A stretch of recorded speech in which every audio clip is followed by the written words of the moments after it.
सुंदरबन के घने जंगल में तरह तरह के जानवर और परिंदे अमन और प्यार से रहा करते थे। इसी जंगल में लादो चिड़िया अपने 2 प्यारे बच्चों के साथ रहती थी। लादो मेहनती भी थी और दिल की बहुत अच्छी भी। हर सुबह वो खुराक की तलाश में निकल जाती और शाम होते ही अपने बच्चों को खाना खिलाती। लादो के घोंसले के करीब ही बुलबुल चिड़िया रहती थी, जिसके भी 2 बच्चे थे। बुलबुल का घर मिट्टी का था, जिसमें गर्मी कम लगती थी।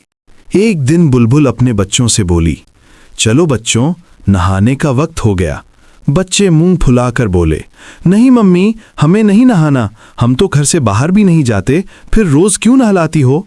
बुलबुल उन्हें प्यार से समझाने लगी, बच्चों, खेलने कूदने से तुम गंदे हो जाते हो, अगर नहाओगे नहीं तो तुम्हारे परों से बदबू आने लगेगी।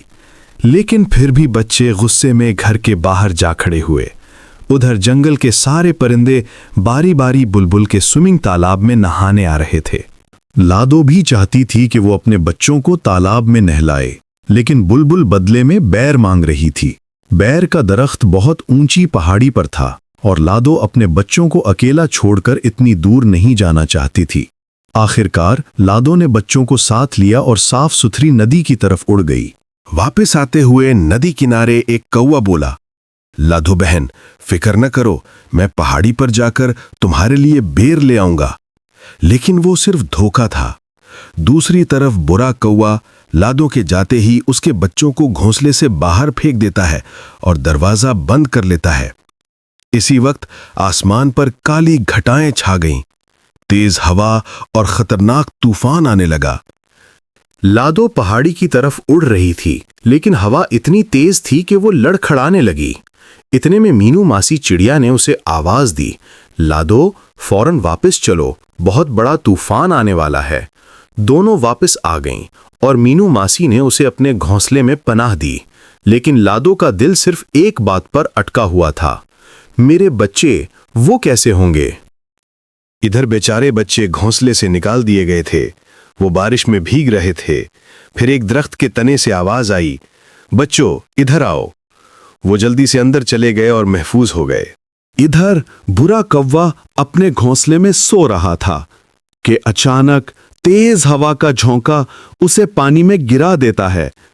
वो अपना घोंसला भी ना बचा सका और डूब जाता है।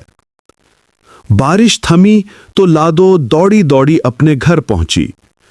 घोंसला खाली था। वो घबराकर हर जगह बच्चों को ढूंढने लगी। रास्ते में उसे बुलबुल चिड़िया मिली, जो मिट्टी में दबी हुई थी।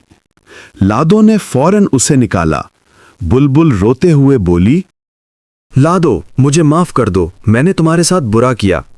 लादो ने कुछ ना कहा, सिर्फ अपने बच्चों की तलाश में आगे बढ़ गई।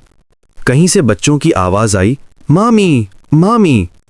वो दरख्त के अंदर से बाहर निकले और लादो से लिपट गए। माँ की आंखों में आंसू और बच्चों के चेहरों पर खुशी थी। लाडो ने मीनू मासी का शुक्रिया अदा किया।